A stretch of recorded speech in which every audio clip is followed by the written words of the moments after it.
Class 9th student, उम्मीद है आप खैरियत से होंगे। कंप्यूटर साइंस की जो न्यू बुक है उसको हम स्टडी कर रहे हैं, chapter number 1 introduction to system. तो इसके पहले जो लेक्चर हैं 4-5 वो अपलोड हो चुके हैं। आज जो है वो लेक्चर हमारा स्टार्ट होगा, पेज नंबर जो है वो 15 से। तो उम्मीद है कि इससे पहले वाले जो लेक्चर हैं वो आपने अच्छे तरीके से समझे भी होंगे और देखे भी होंगे। किसी किस्म का क्वेश्चन हो तो साथ साथ आप कमेंट सेक्शन में पूछ लिया करें। तो आज का जो टॉपिक है ये हमारा बहुत ज़्यादा इंपॉर्टेंट टॉपिक है, ठीक है। तो इसको ज़रा गौर से समझिएगा। SLO नंबर 1.5 है, the architecture of von Neumann computer. अब आर्किटेक्चर क्या होता है? आर्किटेक्चर से मुराद बेसिकली डिज़ाइन होता है। डिज़ाइन किसका? वॉन न्यूमैन कंप्यूटर का। अब वॉन न्यूमैन कंप्यूटर बेसिकली क्या है? अच्छा जी, 1940 यानी 1940 से पहले जितने भी कंप्यूटर थे वो बहुत बड़े बड़े कंप्यूटर हुआ करते थे। यानी वो जो जगह है एक एक कमरे के बराबर जो है वो जगह लेते थे, बल्कि सम टाइम इससे भी ज़्यादा जो है वो जगह लेते थे। और आमतौर पर कहा जाता है कि जब शुरू में कंप्यूटर आए थे तो वो इतने बड़े थे और इतनी ज़्यादा बिजली या पावर लेते थे, जब उनको ऑन करते थे तो पूरे इलाके की जो लाइट है, गांव की लाइट है या शहर की लाइट है, वो बंद करनी पड़ती थी, तब वो जाके ऑन होते थे। तो वॉन न्यूमैन ने 1940s में ये प्लान किया, सोचा कि कंप्यूटर जो है वो इतने जो हैवी हैं तो इनको छोटा किया जाए, ठीक है। इनकी जो साइज़ है उसको कम किया जाए और इनकी जो स्पीड है उसको बढ़ाया जाए। तो उसने इस पर वर्किंग की। तो उसका जो आर्किटेक्चर या डिज़ाइन है उसका, वो आज भी जो है वो फॉलो किया जा रहा है। तो उस डिज़ाइन की आगाज़ कहाँ से हुआ, उसकी जो वर्किंग है वो सारी की सारी जो है वो हम आज के लेक्चर में देखेंगे। डियर क्लास 9 स्टूडेंट, जैसा कि आप जानते हैं कि आपकी तमाम बुक्स जो हैं इस साल 2025 से ऑनवर्ड चेंज कर दी गई हैं। तो जितनी भी न्यू बुक्स हैं उनकी वीडियोस का सिलसिला मैंने अपने चैनल लर्निंग जोन के ऊपर शुरू कर दिया हुआ है। Class 9 math, chemistry, physics, computer science, उसके साथ साथ इंग्लिश और उर्दू के लेक्चर भी मैं कोशिश कर रहा हूँ कि आपके लिए अपलोड करता रहूँ। एक तो तरीकाकार ये है कि जस्ट आपने मेरे चैनल के ऊपर जाना है। चैनल के ऊपर जाने के बाद चैनल की जो प्ले लिस्ट है, प्ले लिस्ट में आपको तरतीब के साथ इन तमाम सब्जेक्ट की वीडियोज़ मिल जाएंगी। इसके अलावा यूट्यूब के सर्च बार में जस्ट आपने अपनी रिक्वायर्ड टॉपिक या एक्सरसाइज, फ़र्ज़ करें क्लास 9 की exercise 2.1 class 9 PTB new book by learning zone type करेंगे, तब भी आपके सामने जो है मेरे तमाम लेक्चर उस एक्सरसाइज के आपके सामने आ जाएंगे।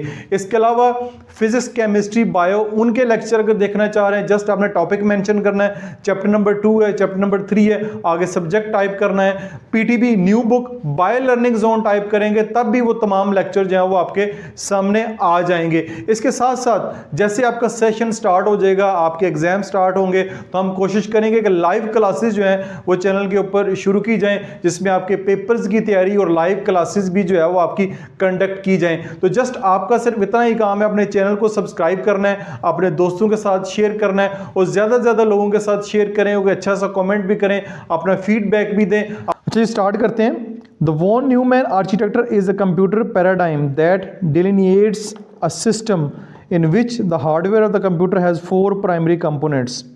ठीक है जी।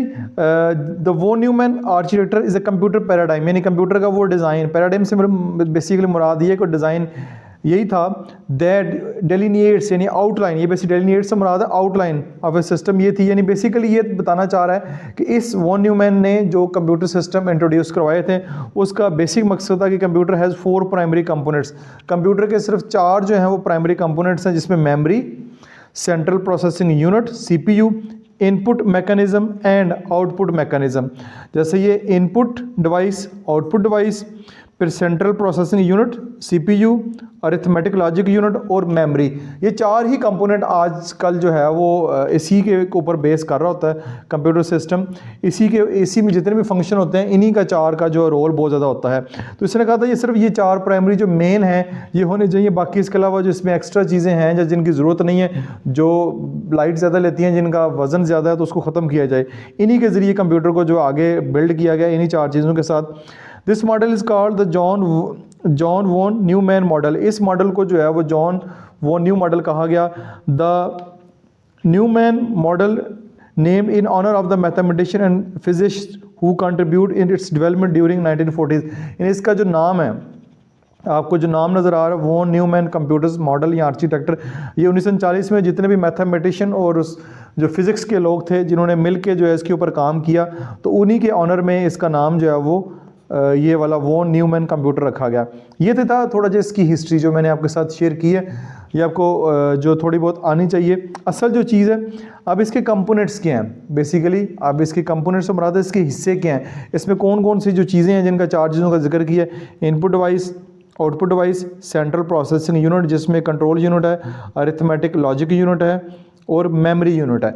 इनको बारी बारी इन चार हिस्सों को देखते हैं। तो सबसे पहले components. Now we will look at a brief overview of the key part that constitute architecture of the von Neumann computer. मैंने ब्रीफली उसको देखते हैं बारी बारी। तो वो हमारे पास अगले पेज के ऊपर काफ़ी डिटेल से उसके ऊपर बात की है, तो आइए जो है वो इसको अब हम जो है वो देखते हैं।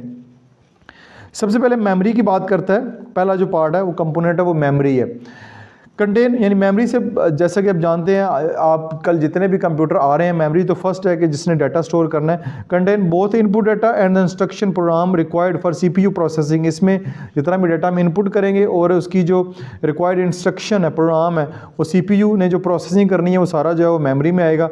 For instance, consider the RAM of your computer. When a program start, it is located into RAM to enable faster execution compared to the when it run from the hard disk. यानी कि ये basically आपने दो तरह की पड़ी हुई है मेमोरी, एक रैम पड़ी है, ठीक है, एक रोम पड़ी है, ठीक है। रोम में जो डाटा वो परमानेंटली सेफ होता है, जिसके ऊपर मैंने जिक्र भी किया है। तो रैम में अगर डाटा पड़ा हुआ है, रैम से अगर उसको लोड करना जो बहुत ज़्यादा आसान है। अब रैम और रोम का दोबारा फ़र्क बता देता हूँ मैं। फ़र्ज़ करें आपसे पूछूं कि आज आप जो है सुबह स्कूल जो है वो कितने बजे गए थे, ठीक है। तो ये वाला जो डाटा है वो रैम में पड़ा हुआ है, आपका दिमाग की जो रैम है उसमें पड़ा, फ़ौरन बता देंगे मैं सुबह 8:30 बजे स्कूल गया था, ठीक है। अब आपसे पूछा जाए कि आज आपसे 10 साल पहले जब आप पहले दिन स्कूल गए थे, या आपका जो 5वीं का रिजल्ट आया था, ठीक है, उसमें आपके कितने नंबर थे। अब वो वाला डाटा जो है वो आपका रोम में पड़ा हो सकता है, यानी उसको लोड करते हुए टाइम लगेगा। आपको सोचना पड़ेगा, अच्छा मैट्रिक 5वीं क्लास में मेरे जो मार्क्स कितने थे, आपको याद आ जाएगा लेकिन थोड़ा सोचना पड़ेगा। जो सोचना पड़ेगा वो वाला डाटा जो है वो आपका रोम के अंदर स्टोर है, वो फौरी लोड नहीं होता। तो मेमोरी बेसिकली ये है कि जब आप कंप्यूटर ऑन करते हैं, when a computer program start, it loaded from the RAM, वो RAM से लोड होता है। enable faster execution, बेसिकली ये फास्टर एग्जीक्यूशन अब बड़ी जल्दी जो है वो कंप्यूटर आप देखते हैं स्टार्ट हो जाता है, कोई भी प्रोग्राम लोड हो जाता है, वो RAM में स्टोर होता है। तो सबसे पहला काम जो है इसका, मेमोरी जो है, मेमोरी दो तरह की होती है, वो मैंने बता दी है। नंबर 2 पे आता है सेंट्रल प्रोसेसिंग यूनिट CPU। ये क्या है? Perform addition and subtraction and execute commands provide by the memory. अब इसने मुख्तलिफ किस्म के काम करने होते हैं, जैसे एडिशन सब्ट्रैक्शन तो उसने जिस सिंपल एग्जांपल दिए, इससे कॉम्प्लेक्स काम भी करता है। And execute commands provide by the memory, और जो मेमोरी उसको प्रोग्राम देती है उसको भी एग्जीक्यूट करता है। The system has 2 main component, इसके 2 मेन कंपोनेंट्स है। पहला है द अरिथमेटिक लॉजिक यूनिट, उसको ALU भी बोलते हैं, एंड द कंट्रोल यूनिट, उसको CU बोलते हैं। The arithmetic logic unit perform mathematical computation and logical operation. ALU का काम बेसिकली ये है कि मैथमेटिकली कंप्यूटेशन जितनी भी होती है कंप्यूटर के अंदर, जैसे 2+2 की एग्जांपल दी है, 2+2 = 4, ये वाला जो काम है ना वो अरिथमेटिक लॉजिक यूनिट ALU जो है वो परफॉर्म करेगा, ठीक हो गया। और जितने भी लॉजिकल ऑपरेशन है वो भी करेगा। एक कंट्रोल यूनिट CU का काम क्या है? Is a peripheral that govern the activities of the CPU by instruction that ALU and memory to execute task according to the program instruction. इसका बेसिकली काम ये कि ये पेरिफेरल डिवाइस है, बेसिकली इसका काम ये कि गवर्न ये यानी निज़ेर निगरानी, ये जितनी भी एक्टिविटीज़ हो रही हैं जो CPU परफॉर्म कर रहा है उसको देखना है कि जितने भी एक्टिविटीज़ परफॉर्म हो रही है उनमें कोई मसला ना हो, सारे काम जो वो स्मूथली हो रहे हैं कि नहीं हो रहे, ये इसका काम है। Ensure the proper and timely execution of duties by all other components, और जितने भी दूसरे कंपोनेंट्स हैं इन्होंने काम करना है, उसने अपना काम टाइमली जो है वो अपना एग्जीक्यूट हो रहा है कि नहीं हो रहा है, इस सबको मॉनिटर करना है, और किसी को मसला आ रहा है तो उसने उसकी हेल्प भी करनी है। तो ये कंट्रोल यूनिट, जैसे कंट्रोल यूनिट का नाम ही है कि इसने कंट्रोल करना है, ठीक है। Arithmetic logic unit, arithmetic logic unit से मुराद ये है कि ये सारा कैलकुलेशन का जो काम है ये करेंगे। ये एक एग्जांपल के जरिए समझाया गया। When doing the calculation 2+2 on A calculator application, यानी आप कैलकुलेटर एप्लीकेशन या कैलकुलेटर एप्लीकेशन मोबाइल कंप्यूटर के अंदर करते हैं, उसके अंदर 2+2 करते हैं, तो क्या होता है?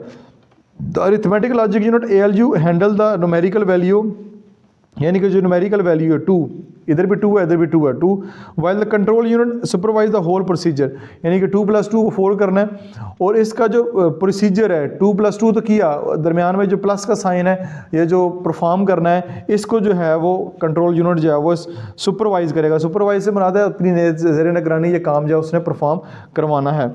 ये आपका दूसरा हो गया central processing unit CPU। Input device enable user to input data instruction into the computer system. ये आसान सा काम है कि इनपुट डिवाइस का काम ही होता है को डाटा इनपुट करना, जैसे कि कीबोर्ड के जरिए करते हैं, माउस के जरिए करते हैं, माइक्रोफोन के जरिए अपनी आवाज़ देते हैं, ये डाटा इनपुट करना। Entering text on the keyboard transmit data to the CPU for subsequent processing, यानी कि आप कीबोर्ड के जरिए डाटा को इनपुट करते हैं।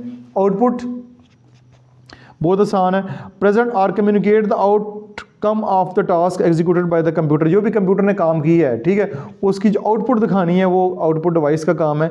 Consider for instance monitor and printer, यानी अगर 2+2 4 रिजल्ट दिखाना है तो मॉनिटर की स्क्रीन के ऊपर नजर आ जाएगा, अगर इसका प्रिंट लेना है तो प्रिंटर से ले लेंगे। Upon completion of data processing the CPU transmit outcome to the monitor for visual display. Visual display से मुराद है अगर आप स्क्रीन के ऊपर देखना चाह रहे हैं कि 2+2 उसका आंसर 4 आ रहा है तो वो स्क्रीन के ऊपर विजुअल डिस्प्ले की सूरत में दिखाता भी है। ठीक हो गया, यहाँ तक जो है वो आपका आउटपुट डिवाइस, यानी कि मेमोरी, सीपीयू, इनपुट डिवाइस और आउटपुट डिवाइस। फिर है ए सिस्टम बस is communication mechanism that facilitate the movement of data between components inside a computational system. System बस का बेसिकली काम ये होता है कि जितना भी मैकेनिज्म प्रोवाइड करना, जितना भी यहाँ फैसिलिटेट करना कंपोनेंट्स का, जितनी भी ये सारी प्रोसेसिंग होती है कंप्यूटेशनल सिस्टम में, प्रोग्रामिंग होती है या कैलकुलेशन होती है, उसको फैसिलिटेट करना। इट कंप्राइजेज, इसमें डाटा बस होती है जिसका काम होता है डाटा को ट्रांसपोर्ट करना। डाटा बस से मुराद है कि डाटा को ट्रांसपोर्ट करना। Address bus maintain data destination information, यानी एड्रेस बस का काम है जहाँ पे ये डाटा जाना है, जहाँ पे यहाँ से फाइल आपने उठाई है, कॉपी की है, यहाँ पे पेस्ट करनी है, तो उसका जो एड्रेस है उसके डेस्टिनेशन की इन्फॉर्मेशन इसके पास होती है। जैसे डाकिया ने खत लेके जाना है तो खत की जो डेस्टिनेशन है, खत के ऊपर जो एड्रेस लिखा हुआ है वो डाकिए को पता है कि खत वो कहाँ पे जाके देना है। Control bus transport control electrical signal, यानी इसका काम ही है कंट्रोल बस का कि सारा जो है मैकेनिज्म उसको कंट्रोल करना। तो ये बेसिकली आपका एक लॉन्ग क्वेश्चन जो है वो बनता है मैंने लिखा हुआ है explain 4 components of von Neumann computer architecture, यानी इसके 4 कंपोनेंट्स लिखने हैं। उन 4 कंपोनेंट्स के बारे में जो है वो आपने मेमोरी, सीपीयू, इनपुट डिवाइस और आउटपुट डिवाइस, ये सारा आपको लिखना पड़ेगा। इन शॉर्ट अगर करना हो तो आप खुद भी कर सकते हैं, ठीक है। तो अगर आप मुझे कमेंट्स करेंगे तो इसके अलग से नोट्स भी मैं कोशिश करूँगा साथ साथ अपलोड करूं, और साथ साथ अपना कमेंट सेक्शन में फीडबैक भी देते जाएं कि आपको ये वाला तरीकाकार जो है मेरा समझाने का समझ आ रहा है कि नहीं। आगे नीचे जो आएँ तो वो न्यूमैन कंप्यूटर आर्किटेक्चर डिज़ाइन दिया गया, इनपुट डिवाइस, आउटपुट डिवाइस, ठीक है। इनपुट हम डाटा इनपुट करते हैं, फिर कंट्रोल प्रोसेसिंग यूनिट सीपीयू जो है, कंट्रोल यूनिट या अरिथमेटिक लॉजिकल यूनिट से कैलकुलेशन करता है, फिर मेमोरी में डाटा स्टोर होता है, फिर आउटपुट की शक्ल में हमें नज़र आता है। तो ये von Neumann architecture of von Neumann computer जो है, ये इसका जो डिज़ाइन है वो मैंने आपके साथ शेयर कर दी है, उम्मीद आपको समझ आई होगी। अच्छा जी, अब अगले पेज के ऊपर आते हैं, पेज नंबर 17 के ऊपर। अब जो इस पूरा जो आर्किटेक्चर डिज़ाइन है वो न्यूमैन का सिस्टम का, उसकी वर्किंग कैसे होती है, ये काम कैसे करता है, उसके कंपोनेंट्स तो पढ़े, ठीक है। मेमोरी यूनिट है, सीपीयू है, इनपुट डिवाइस है, आउटपुट डिवाइस है। अब बेसिकली हमने ये भी देखना है कि कंप्यूटर के अंदर हम तो देखते हैं कि 2+2 करते हैं 4 हो जाता है, कोई भी कॉपी पेस्ट करते हैं 4 होने से चुटकी मार के हो जाता है, पता भी नहीं चलता। तो लेकिन पीछे उसके बैकएंड पे जो वर्किंग हो रही होती है वो काफ़ी लंबी चौड़ी वर्किंग हो रही है, उस वर्किंग को हम देखते हैं ताकि हमारे जो ज़्यादा बेहतर तरीके से हमें समझ आ सके। अब वर्किंग में the von Neumann architecture encompasses 3 essential stages for a CPU carry out instruction, यानी अब इसमें जो तरीका का सारा जो वर्किंग होती है इसकी 3 स्टेजेस हैं, 3 एसेंशियल स्टेजेस, इसकी 3 एसेंशियल स्टेजेस दी गई हैं, लेकिन यहाँ पे 4 हैं, इसको देखते हैं। Namely retrieval, interpretation and execution and storing, ठीक है। Retrieval, interpretation, execution and storage, यानी बेसिकली 4 हैं ये। डेमोन्स्ट्रेट दिस प्रोसीजर, इस तमाम प्रोसीजर के लिए जो 4 ये स्टेप्स हैं वो नीचे दिए भी गए हैं। We will use the example 2 digit addition to basic calculator operation. अब ये जो 4 हैं, retrieval, interpretation, execution and storage, इन चारों को बारी बारी हम स्टडी करते हैं और एग्जांपल हमारे पास वही होगी 2+2 की जो हमने इससे पहले स्टडी की है। अब रिट्रीवल क्या लें या इसको फैचिंग क्या लें, ठीक है। रिट्रीवल और फैचिंग इसका एक ही नाम है। तो फैचिंग देखते हैं, ये डिस्क्रिप्शन, इसको सबसे पहले डिस्क्राइब करते हैं, ये है क्या। The central processing unit retrieve an instruction from the computer memory, यानी कि जो भी इंस्ट्रक्शन देंगे कंप्यूटर की मेमोरी से वो डाटा रिट्रीव होगा, वो फाइल लोड होगी। जैसे आपने कंप्यूटर ऑन करते हैं, माइक्रोसॉफ्ट वर्ड में काम करना है तो माइक्रोसॉफ्ट वर्ड को जब डबल क्लिक करेंगे उसके आइकन को, तो वो बेसिकली प्रोग्राम जो होता है वो मेमोरी से लोड हो रहा होता है। This instruction specify the operation to be executed by the CPU, ये बेसिकली खास स्पेसिफिक इंस्ट्रक्शन है जो सीपीयू को दी जाती है ताकि वो उस फाइल को या उस प्रोग्राम को ओपन करे, ये होगी इसकी फैचिंग। हार्डवेयर कंपोनेंट्स, अब इस प्रोग्राम को परफॉर्म करने के लिए इस काम को कौन कौन से कंपोनेंट्स हिस्सा लेते हैं। सबसे पहले memory, CPU, program counter, PC, instruction register, ठीक है, IR, ठीक है, दोबारा सुन लें, memory, CPU, program counter, PC, instruction register, IR, ये इस फैचिंग के दौरान जो है ये वाले इससे काम करते हैं। स्पेसिफिकेशन क्या है इसकी? The program counter PC store the memory addresses of the subsequent instruction. The program counter PC basically store करता है मेमोरी एड्रेसेस, यानी इसके पास एड्रेस होता है। कोई भी कंप्यूटर के अंदर चीज़ है, CPU में चीज़ सेव है तो उसका एक स्पेसिफिक एड्रेस है। जैसे आप किसी भी मोहल्ले में रहते हैं, घर में रहते हैं, हर घर का एक स्पेसिफिक एड्रेस है जो जिस एड्रेस के मुताबिक जो है वो आपको कोई भी चीज़ जो है वो पोस्ट की जाती है। Once the address is stored in the memory, the instruction located at the location is retrieved and placed into the instruction register IR। जैसे ही once the address is stored in the memory, जब कोई भी address जो है memory में store हो जाता है, जैसे मेमोरी में स्टोर होने से मुराद है किसी को कोई एड्रेस असाइन किया जाता है, the instruction located at the location is retrieved and placed into the instruction register IR में वो फिर डाटा जो है वो सारा सेव हो जाता है। नेक्स्ट है decoding। In order to determine the necessary action, the control unit decode the instruction। in order to determine the necessary, कोई भी यानी necessary action लेना है, कंट्रोल यूनिट का काम होता है कि decode the instruction, इंस्ट्रक्शन को decode करना। comprising components control unit CU। Detail यानी ये इसके कंपोनेंट्स हैं control unit. The control unit CU decode and opcode operation code of the instruction and determine the required procedure and data। यानी decode या op code से मुराद है कि कंप्यूटर, आपने तो अपनी ज़बान में उसको इंस्ट्रक्शन देनी है 2+2 करना है, वो 4 करेगा, लेकिन जो कंप्यूटर है उसको डी कोड करता है और ओप कोड करता है, ऑपरेशन कोड में लेकर आता है। ये कंप्यूटर की लैंग्वेज है, कंप्यूटर ने उसको अपने लिए जो है वो आसानी के लिए काम करना है, ठीक है, आपने किस तरह करना है, ठीक है, आपका काम है इंस्ट्रक्शन देना, इंस्ट्रक्शन के मुताबिक कंप्यूटर ने फिर अपने तरीके से उसको डी कोड करना है या इन कोड करना है या ऑप कोड करना है। ये कंप्यूटर का काम है, इसको ज़्यादा तफसील में आगे जाने की ज़रूरत नहीं, ये कंप्यूटर खुद करता है। आगे एग्जीक्यूशन, अब इसकी पूरे प्रोग्राम की एग्जीक्यूशन कैसी होगी? Description, the CPU process the instruction, CPU जो इंस्ट्रक्शन है उसको प्रोसेस करेगा। When the instruction involve computation it is executed by the arithmetic logical unit. अब इंस्ट्रक्शन जिस तरह की ये फर्ज करें 2+2 करना है, ये कैलकुलेशन का काम है, ये अरिथमेटिक लॉजिकल यूनिट ने करना है। And any task that require in transferring data between several location is manage by the CU control unit. अब वो डाटा एक जगह से दूसरी जगह ट्रांसफर करना है या कोई और काम करना है तो वो काम जो कंट्रोल यूनिट करेगा। इन्वॉल्व कंपोनेंट्स कौन कौन से? ALU और CU इसमें काम करेंगे।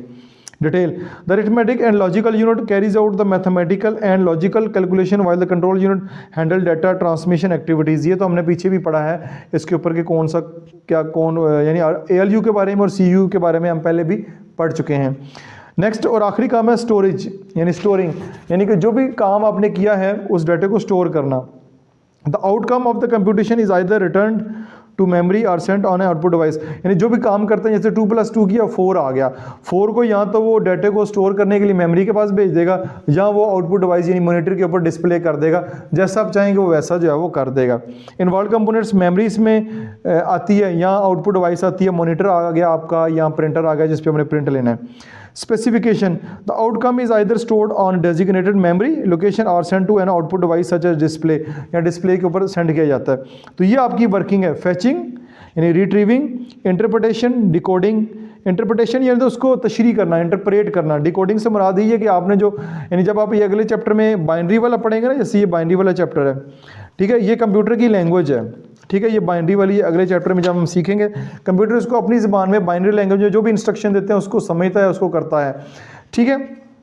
तो डिकोडिंग, एग्जीक्यूशन यानी पूरे उस इंस्ट्रक्शन को एग्जीक्यूट करना और बाद में इसको स्टोर करना। तो यहाँ पे भी लॉन्ग क्वेश्चन बनेगा, write down the working of von Neumann computer architecture design. तो उसकी जो वर्किंग होगी ये अपने 4 पॉइंट्स जो है वो यहाँ पे लिखने हैं। अच्छा, इसके बाद है करैक्टरिस्टिक। अब करैक्टरिस्टिक से क्या हमारा आता है? खुसूसियात, यानी इस प्रोग्राम की खुसूसियात क्या हैं, ठीक है, ऐसी इसकी में क्या ख़ास बात है या इसकी क्या खुसूसियात हैं वो देखते हैं। Following are the key characteristic of von Neumann computer architecture. इसकी ये खुसूसियात ये हैं: single memory store, both program instruction and data are stored in a same memory space. For example in a computer game both the game's code and the data like score and player position are score in the same RAM. अब इसको ज़रा समझिएगा, यानी कि single memory store, इसमें जो सबसे अहम काम है कि एक ही जो गेम की बात की, जैसे गेम में आपने गेम जो है वो डाउनलोड की। अब गेम में कोई भी गेम है, जैसे पबजी गेम लेते हैं, पबजी गेम का जितना भी डाटा है वो उस रैम में स्टोर होगा, ठीक है। ये तो गेम का डाटा होगा, गेम के जो है। अब गेम जब खेलेंगे तो गेम के आपके जो भी स्कोर हैं, जो भी आपके लेवल हैं और जो भी आपके प्लेयर हैं, वो भी साथ ही स्टोर करेगा। आप यानी गेम खेलते जा रहे हैं, आपके जो लेवल हैं, आपके जो प्लेयर हैं, वो भी साथ साथ जो है वो उधर स्टोर करना उसका काम है। तो ये सारा डाटा जो एक ही मेमोरी में, रैम में जो है वो स्टोर होता है, इसलिए इसको सिंगल मेमोरी स्टोर कहते हैं। इसके लिए कोई अलग जो है वो मेमोरी की जरूरत नहीं पड़ती। Sequential execution, instruction are processed one after another in a sequence, यानी यहाँ पे इंस्ट्रक्शन एक सीक्वेंस के साथ, एक यानी ये जितने हमने सीक्वेंस पढ़ी उस सीक्वेंस के साथ सारे काम होते हैं, काम आगे पीछे नहीं होते। For example when your computer run a program it follow step one by one in order they are return, यानी कि जब आपने प्रोग्राम रन किया, कोई गेम पबजी आपने ओपन की, उसको चलाया, चलाने के साथ उसका जिस तरह उसका प्रोग्राम लिखा गया है, जिस तरह उसकी इंस्ट्रक्शन लिखी गई है, उसी तरह कंप्यूटर उसको चलाएगा। ये नहीं है कि कोई काम पहले कर लिया कोई काम बाद में कर लिया, ऐसे नहीं। जो जिस डिज़ाइन में जिस तरतीब से इंस्ट्रक्शन लिखी हुई हैं उसी तरतीब से उनको चलाएगा। ठीक है, आगे चलते हैं अगले पेज के ऊपर। Stored program concept, program are stored in memory and can be change by the computer, यानी प्रोग्राम में जो प्रोग्राम है वो मेमोरी में स्टोर है और change by the computer. For example when you update a software program the new instruction replace the old one in a memory. अब देखें, पबजी आप गेम खेलते हैं, फ्री फायर गेम खेलते हैं, तो उसकी अपडेट आती है। जब अपडेट आती है तो जो भी उसके कोड्स हैं, जो भी उसकी रूल्स हैं, उनके ऊपर जो अपडेट आएगी तो पहली ये जो उसके कोड हैं या इंस्ट्रक्शन वो ख़त्म हो जाएगी, उनकी जगह जो नई अपडेट आ जाएगी, उसके मुताबिक वो काम करेगा। ये नहीं है कि जो चीज़ पहले है, इंस्ट्रक्शन पहले हैं, बाद में जब नहीं आई है तो एक साथ काम कर रही हैं। अब फ़र्ज़ करें कि प्लेयर की जो पावर है उससे रिलेटेड जो अपडेट आई है, प्लेयर की पावर जैसी अपडेट उसको करेंगे गेम को, तो प्लेयर की पावर जो है न्यू फीचर के मुताबिक जो है वो अपडेट हो जाएगी। स्टोर्ड प्रोग्राम कॉन्सेप्ट ये भी हो जाएगा। तो अब आपका जो करैक्टरिस्टिक वाला सवाल बनेगा, explain the characteristic of von Neumann computer design. तो ये इसकी करैक्टरिस्टिक है 3, single memory store, sequential execution और उसके बाद है स्टोर्ड प्रोग्राम कॉन्सेप्ट। ये आप इसकी 3 जो है वो करैक्टरिस्टिक बनती हैं। अब लास्ट के ऊपर एडवांटेज एंड डिसएडवांटेज भी देखने हैं कि इस प्रोग्राम का कोई फ़ायदा भी है, अगर फ़ायदा है तो फिर नुकसान भी साथ साथ कोई ना कोई होगा, तो वो भी लास्ट पे ऊपर देख लेते हैं ताकि एक ही वीडियो में आपका ये सारा टॉपिक कवर हो जाए। Advantage and disadvantage of von Neumann computer architecture are discuss here. Advantage, simplified design. सबसे पहला तो इसका एडवांटेज ये कि बहुत सिंप्लीफाइड डिज़ाइन है। By combining instruction data into single memory area architecture as simplified, ये बहुत सिंपल है, इसमें कोई ऐसी कॉम्प्लिकेशन नहीं है। फ्लेक्सिबिलिटी, ये program can be easily change by changing memory contents, यानी इस प्रोग्राम में फ्लेक्सिबिलिटी भी बहुत ज़्यादा है। फ्लेक्सिबिलिटी से मुराद ये होता है कि इस प्रोग्राम को अपनी मर्जी के मुताबिक आप जहाँ चाहें इसको चेंजिंग उसमें कर सकते हैं। ये इसका फ़ायदा है, सिंपली बहुत सिंपल है और इसमें फ्लेक्सिबिलिटी बहुत ज़्यादा है। अब इसके कुछ डिसएडवांटेज है, उनको भी देखते हैं। The von Neumann bottlenecks occur when a single memory or limits the CPU ability to retrieve instruction and data quickly। अब क्योंकि ये सिंगल मेमोरी है, हर जो काम है एक ही मेमोरी में स्टोर है, तो सम टाइम जो है इंस्ट्रक्शन उसको रिट्राइव करना, उसको रिकवर करते हुए जो जल्दी में नहीं होती, लेट होती हैं। ठीक है, ये पहला है। दूसरा security risk, having data instruction stored in the same area pose a problem where one program can alter another instruction in a manner that in a security risk, यानी एक ही जगह पे सारा डाटा जो स्टोर है उसका नुकसान ये भी होता है कि सम टाइम डाटा जो है वो जब आप उस पर राइट कर रहे होते हैं या अपडेट कर रहे होते हैं तो वो एक ही जगह अगर सारा कुछ पड़ा हुआ है तो वो अगर ख़राब होगा, डैमेज होगा, वायरस उस पर आएगा तो सारा डाटा जो है वो आपका उड़ जाएगा। The von Neumann architecture is a key important aspect of the design structure of main computer, यानी बहुत सारे कंप्यूटर इसी डिज़ाइन के मुताबिक काम कर रहे हैं। Serving as a central model on how they operate, it is like an recipe fed into the computer which follow it exactly ensuring that both data and instruction are properly processed. However this model has been essential in the evolution of computing technology despite its limitation.